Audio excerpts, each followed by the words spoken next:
Hello, this is Chris Nowatzki from the Office of Space Management, and this video will give you an introduction to the updated Facilities Factbook application. The newly updated application allows the user to visualize Factbook-related information on an interactive map and various forms of charts and graphs. Let's begin with the header.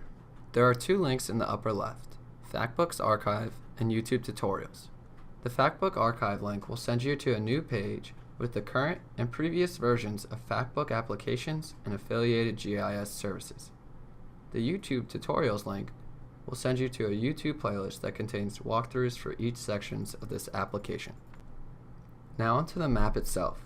Navigating and interacting with the map is very similar to other web-based applications like Google Maps.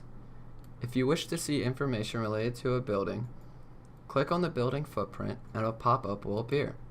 The contents of this pop-up ranges from building number, date of construction, gross net square footage, and building replacement costs. There are also CAD floor plan drawings attached to each buildings we have data available for. If you feel more comfortable looking at this information in a similar format as an Excel sheet, clicking the arrow at the bottom of the screen will open up an attribute table which shows the data in a sheet form. The widgets in the upper left of the map are pretty straightforward. The first widget is the About widget, which describes the Factbook contents and the current GIS projects happening here in the Office of Space Management. The next widget is the Base Map widget, which allows the user to change the type of base map. By default, we use topographic.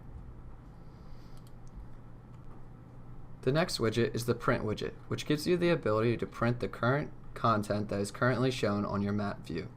If you wish to show more, simply zoom out to the right extent to fit all wanted information on the screen. Please note that while this tool does work properly, the legend of some data will be displayed as override 1, 2, 3, and etc. when printed.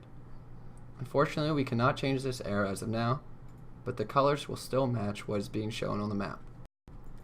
Finally, there is a search bar in the upper right which you can search by either campus or building name.